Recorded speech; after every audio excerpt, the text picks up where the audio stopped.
A very good morning to you, Mr. Scott. I hope you're doing well today. I'm good, thank you. How are you? I'm doing well as well. Thank you so much for asking. Thank you so much for joining us, Mr. Scott. I appreciate you sharing your time with us. Today, we are going to be having, a short chat uh, about remote care assistance, what the scenario is like about Yes. remote care assistance, especially in healthcare. Before we go ahead, I'm going to take a couple of seconds and introduce myself. My name is Dipti, and I work in healthcare market research. For over a decade now, and I have currently I head a business unit at GRG Health, Okay. and our primary focus is to help our clients to deliver actionable insights, basically help them make decisions that are profitable to them. Okay. I understand that you have a wealth of experience spanning for over 3 decades, and you currently serve as a chief information officer at one of the NHS Foundation trusts in the United Correct. Kingdom. And Correct. your primary responsibilities revolve around overseeing, acute primary care and community health services.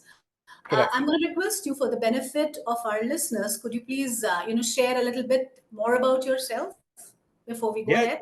Yes, of course, Dipti. So, yeah, as you kindly um, informed, I have quite a number of decades of experience in digital healthcare and digital transformation in healthcare. Um, my current role and previous roles, have obviously been at a very senior level within hospital and healthcare organisations here in the UK public health services. As as in these roles, the scope and sphere of my responsibilities, if we think of the alphabet, the English alphabet A to Z, anything from analytics and business intelligence right all the way through to technology and everything in between. So, cyber security, digital training education, clinical information governance, etc., devs, service desk, etc., etc., network system engineering services. So quite a portfolio of responsibilities. Um, as you indicated, I've worked in I say that there's five kind of health and care domains here in the UK government public health and care services. So acute, community, primary care, mental health, and finally what we call social care. And social care has recently just been bolted on as, with the traditional healthcare services. So I've worked in all bar mental health, so I have exposure across them. Work very closely with colleagues in NHS England because I'm based in England in hospital in England, um, and work very closely with our national colleagues in NHS Digital, NHS England. Um, uh, yeah, that's I suppose me in a kind of nutshell. Yeah. That's great. I can already tell this is going to be extremely insightful and helpful to us, knowing your background and your expansive portfolio of domains that you've worked in. To begin this, I would like to ask you, how do you think has the landscape of remote care solutions evolved over the past few years? And what do you think, what kind of technological advancements have been instrumental in shaping this transformation according to you? Oh, okay. So in this respect, I would say really the pandemic forced a kind of shift change really in the relationship and engagement between clinicians and patients. One that's never really been recognized to the extent as it has now.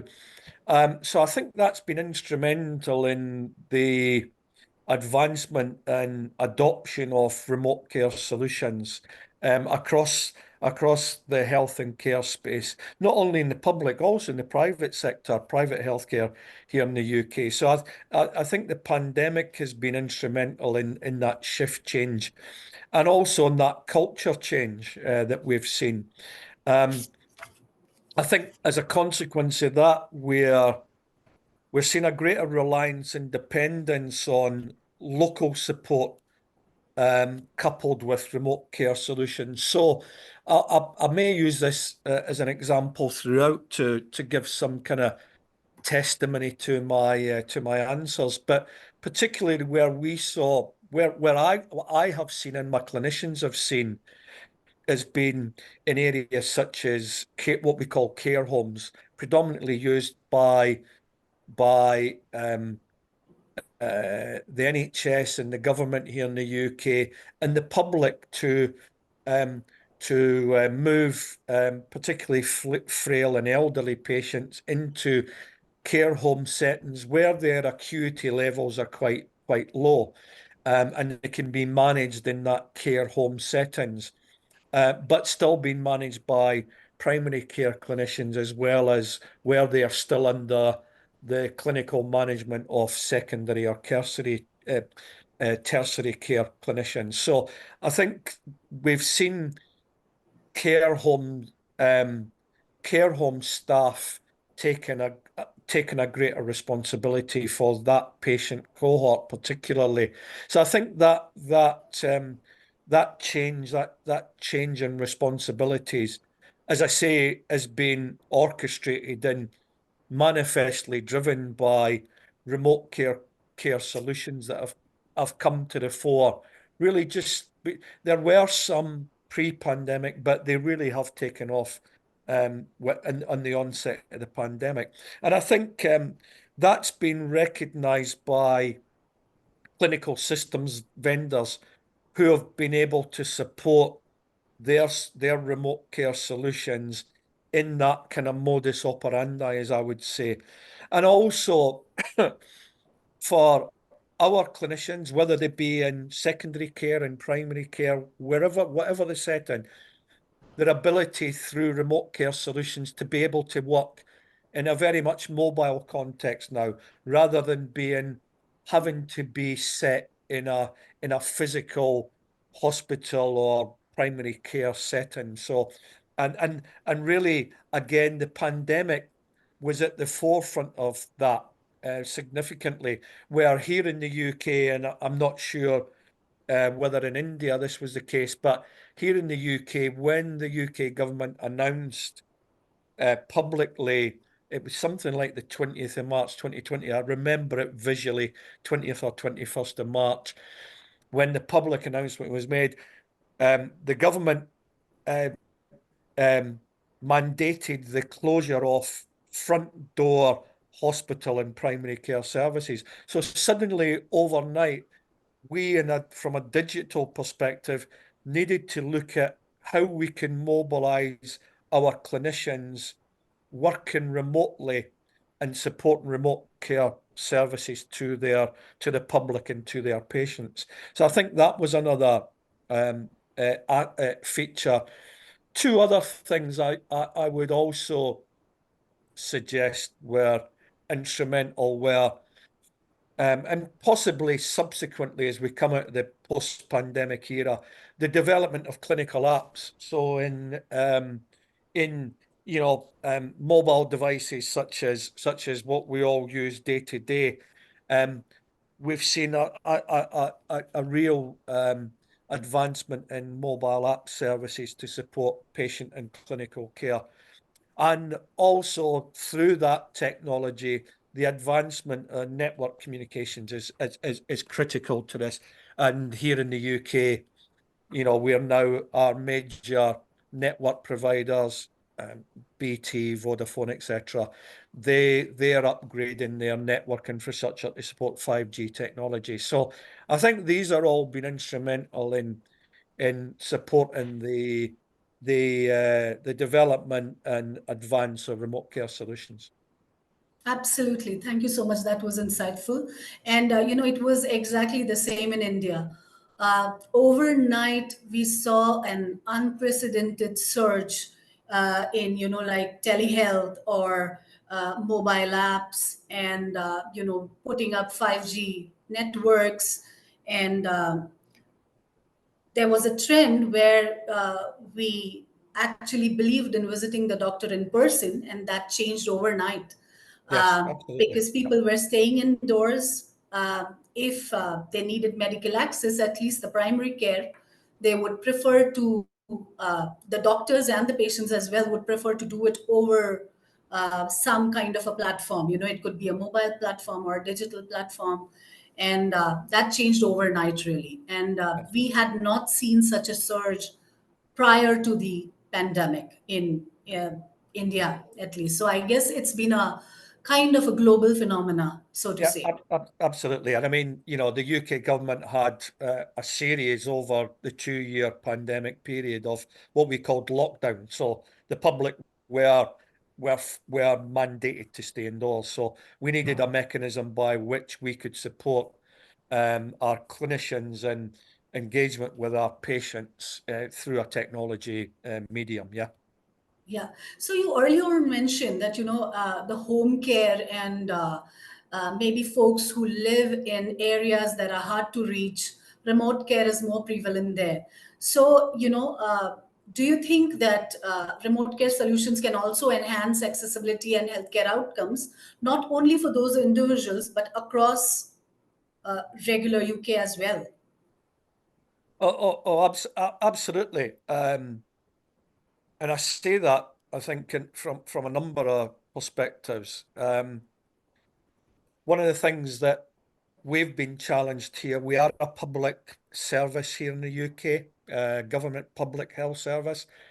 And prior to the pandemic, one of the challenges, whichever government of the days in power, has been what we call waiting lists. So, me, Phil Scott, I've been diagnosed with a condition which means a elective surgery, but I will be put in a waiting list and determine on the priority, etc., capability of the service to support that.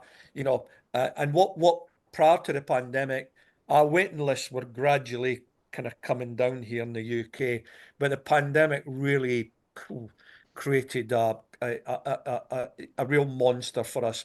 And currently across just England alone, we have something like about 7 million patients waiting for elective surgery. And some of these, quite a significant number over 2 years wait, which is really disappointing to say as, as a citizen of this country. Our population are faced with that dilemma.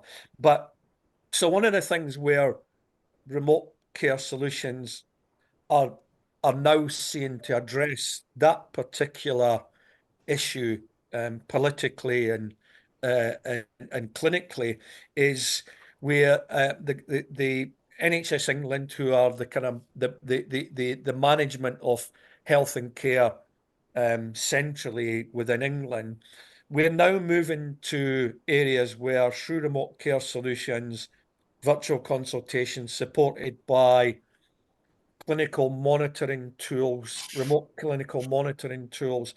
We are now taking what we call, when you go on a waiting list, your first thing when you're referred by a GP, because that's your first point of contact, if Contact. Yeah. is that you will see your primary care clinician. They will consult you, and then if they feel they need to refer you to a specialist in hospital, a general surgeon, for instance, you will have what's called a first outpatient appointment.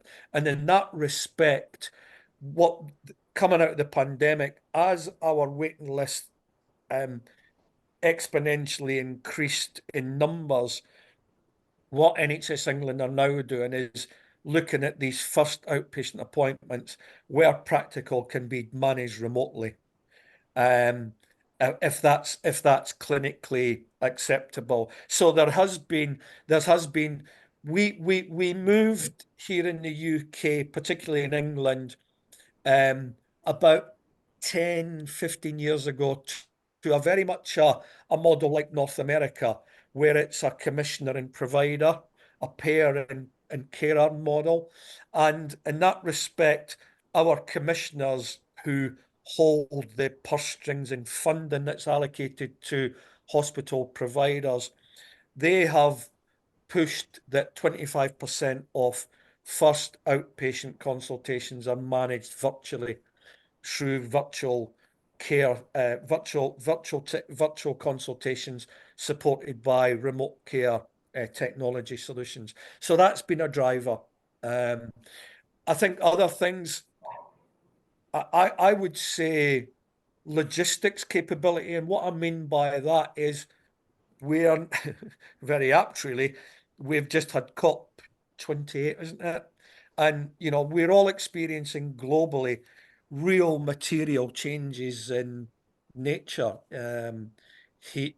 Um, you're probably, I think you're past monsoon season probably in India now, but we're experiencing here in the UK real shift changes in our climate. And that actually has had a consequence in our ability for our clinicians to physically get to patient sites in some cases. Okay. And so, as a consequence of that, again, digital technologies come to the fore again to support remote care in situations where, through natural climatic conditions, we're forced into these scenarios. I think as well, I would also say from practical experience as well, um,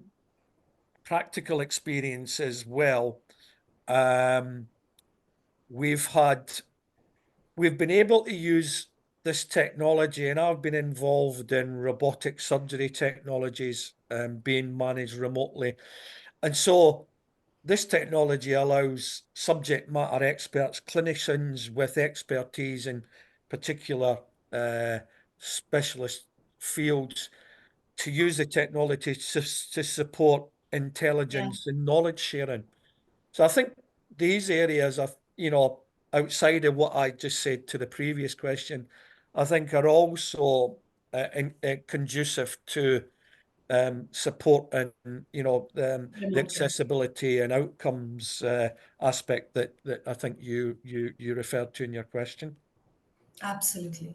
So, we've discussed that how kind of the pandemic remote care solutions gained momentum during this time.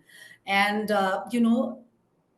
having established that, do you think beyond the pandemic, can we sustain this momentum, and prevent it from being viewed as only a temporary solution rather than a fundamental shift in the way healthcare delivery is done?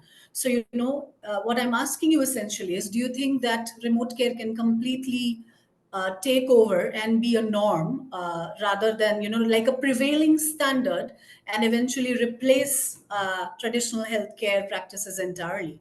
Do you think that's a possibility in the future? Oh, I think that's a real driver nationally by NHS England.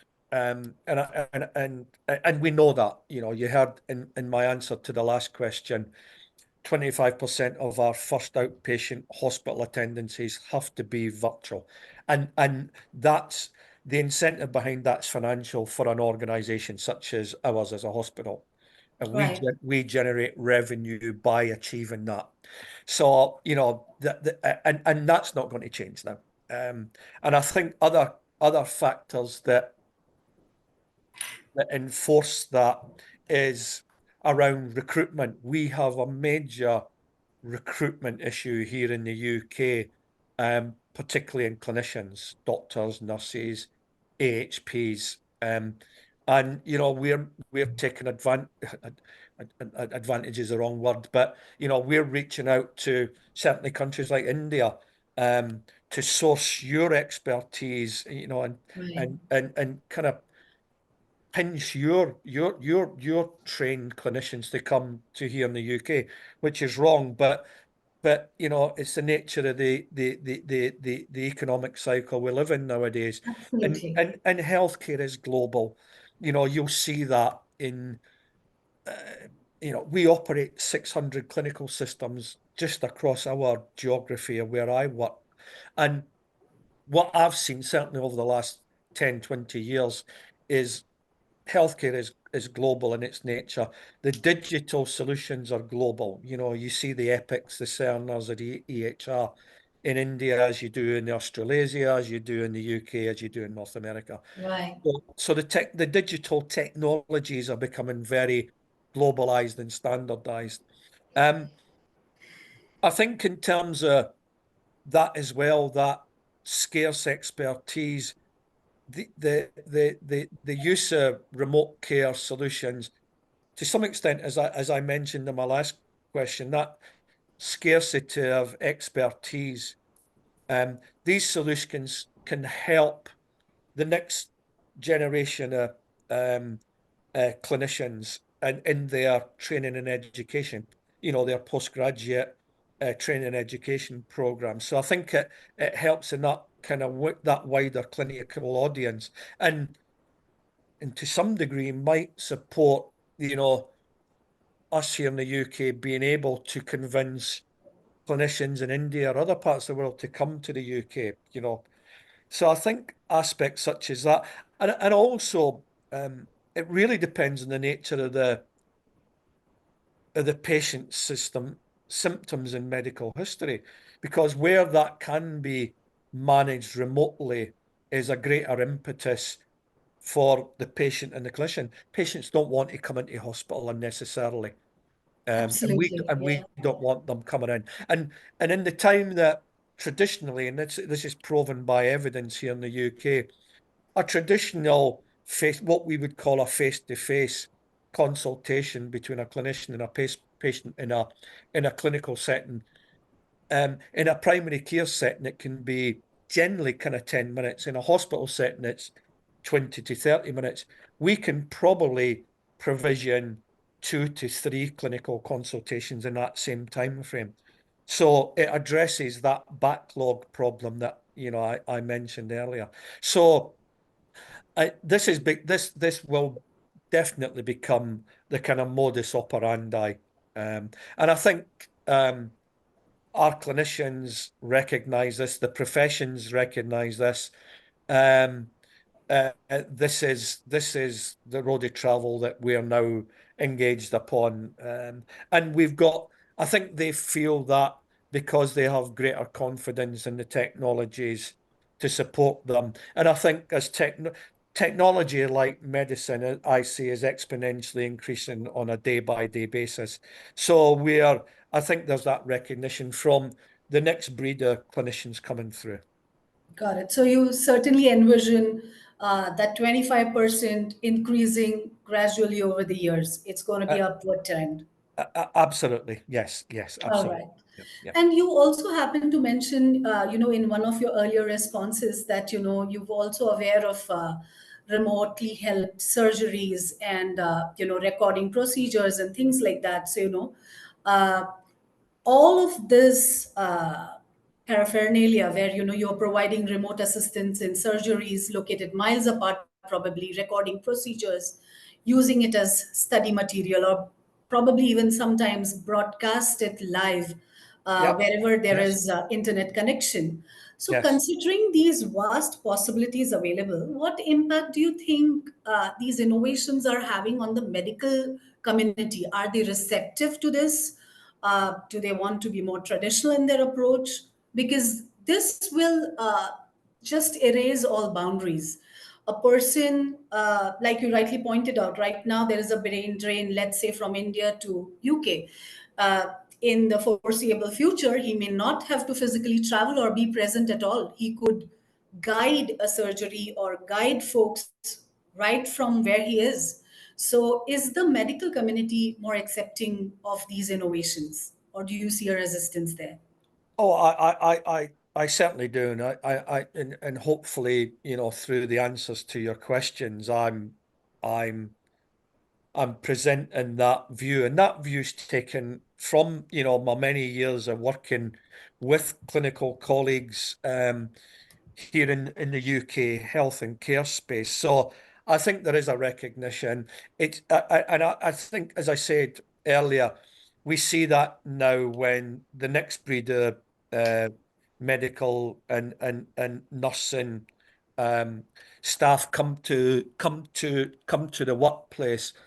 I think there's an expectation by them about, you know, the use in day one of digital technologies, digital health technologies. I think that's kind of a, a, a precursor for them to some extent. I think in joining organisations, it can be used as an incentive by hospitals like ourselves to actually convince um, clinicians to come and join us, either from the UK or beyond UK borders.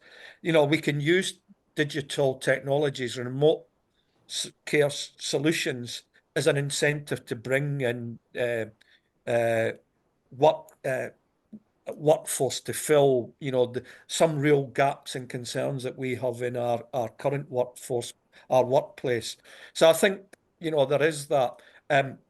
I've mentioned, I think, in other aspects around how, and you just commented it yourself, Dipti, around where you can record this, you can use for medical education, postgraduate education and training. It really does facilitate that in a great way. And further take that beyond, into areas such as virtualization capabilities. Um, there is the contractual thing, there is that aspect that I've mentioned, that our commissioners are now demanding remote care capability and remote consultation capability. I think there are some areas here in the UK. We have what we're kind of split into regions. So I'm part of kind of the Greater Manchester region, and where we are, and in that respect, we have regional specialties, we call them. So, like cancer or neurosurgery or renal, we have specialists working in particular hospital setting that manage that care for that particular patient cohort across the Right. region. So again, the technology, remote care solutions, and monitoring patients' conditions through remote care solutions. Uh, Cardiology is another good area where we've had many years of experience. I've had practical experience working with cardiologists, and the ability for patients to be monitored remotely in home and alerts to be triggered back to the hub, the cardiology hub, is this. So again, great advancements in technology supporting areas such as these, what we call regional specialties. We have got hospitals, some of which I've worked in London. Moorfields is a good example. Moorfields is an internationally recognised eye specialist hospital based out of London, but are now working in the Middle East, for instance. So Oh, again, hospitals who are providing global services, they can use this remote care technologies to support, their colleagues working in the Middle East, for instance, is that example. I mean, I worked recently on primary care services we're operating out of Singapore, provisioning remote care back to specialists in London. So, it just confirms what I said earlier about globalized true. health and care. And I think the other bit, finally, on this question is we're seeing medical device manufacturers recognizing the real market and promoting opportunities for them to spread and the gospel of their solutions in that wider global context. So yeah, Absolutely. Yeah, I think it's created an entire new market of these virtual solutions that the absolutely. vendors can offer to the doctors. And each one seems to be coming up with something better, with AI involved. And, as let's say remote care evolves, do you foresee any regulatory or policy changes that you believe are essential? Because, there's data, there is, propriety issues. Yeah. confidentiality, and things like that. So, do you think there are any regulatory or policy changes that you believe are essential to kind of support the widespread implementation of these various technologies? Yes, ultimately, we're very, certainly here in the UK, we're very much um, uh, regulated in that context, in at a professional clinical level, but also, and as you say, around privacy and confidentiality, around data from areas such as what we refer to as um, information and clinical governance. We also have things we call DPIA, um, and the abbreviation, I'm just trying to remember, uh, Digital Privacy Impact Assessment, data Okay. privacy impact assessments. So, and finally, things like health and safety. So all these, um, uh, we have to meet um, government and professional codes of conduct and regulatory compliance in any aspect to digital transformation and digital innovation that we bring to the workplace. We are mandated to meet these compliance. Other ones that recently come in just in the last few years are um, I'm trying to. We all use abbreviations, and there's ones where the new ones that come in. DCB is the abbreviation, and what that is that before a digital solution comes into the workplace to be used operationally, manufacturers have to meet. I'm trying to remember what the acronym stands for. DCB 160 and 129. If you Google it, you'll find it. I can't remember what the acronym stands That's for, fine. but this is a safety conformance compliance that a manufacturer must provide to us in a hospital, for instance. Um, on the checks and balances that their solution from a technology and application perspective must meet. And we have to, we as an acceptance that we have what we call clinicians who have roles called clinical safety officers, CSOs, and they must um, confirm their agreement with the conformance standards contained in these DCB standards. Absolutely. I think it's a standard that you've recently set for clinical risk management. Uh, That's it. you know, Absolutely. yeah, Absolutely. that's Absolutely. So risk and it's management, absolutely. governed by the NHS digital, and compliance is mandatory, according I to. should know this because I actually did the examination for it. Oh, you did? All right. Great.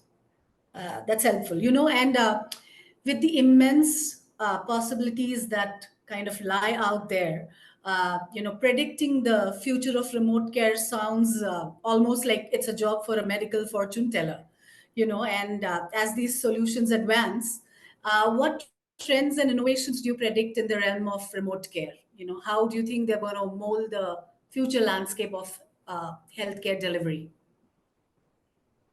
Or I think the real opportunities are in the fields of AI, ML, um, data analytics. These are the real opportunities to support um, clinical intervention identification at an early stage. So I've been working over the last couple of years with a consultant radiologist to look at how we can use AI in support in particular areas such as breast cancer. Real opportunities there using machine learning and analytics to support ED, what we call ED admission avoidance. So Right. frequent flyers, as we call them, patients who regularly come into ED where there is not not a clinical imperative to bring them in. So where we can use ML and analytics in that respect, um, supporting our predictive analytics capabilities. So whereas for commissioners, a big thing here in the UK and globally over the last 5-10 years has been population health management.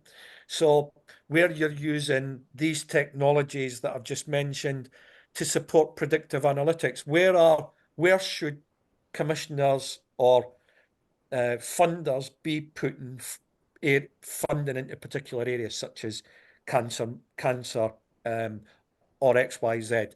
Right. Genomics is another great opportunity. The the other one would be, oh, what's the term? Um, Developments, particularly with pharmaceuticals, about using the technology. I can't remember the exact word I'm looking for, but the development of future medicines. I'm trying to get the Word. yeah, but I think you've got my drift. But yeah, I mean, I think Absolutely, I have. yeah, these are the areas where developments in medicine and technology going hand in hand are going to um, are going to equally support each other. Thank you so much, Mr. Scott. I appreciate that. It's been extremely insightful having this chat with you. I would once again like to thank you for taking time off to having this chat with us. It's been a delight. Before I let you go, did you have anything to ask of me? No, I think probably outside of this, if there's areas that you folks in India that we can learn from, and maybe that's a separate conversation, a separate day. But I Absolutely. think it's all about sharing. In the world And of the health world is just getting tech. smaller and smaller, and the boundaries are getting softer and softer. So who knows? Absolutely, absolutely, Collaboration could be in the future. absolutely. All right. Thank you so much once again. Have a fantastic rest of the day. Bye Thank bye. you. Thank you very much. Bye bye.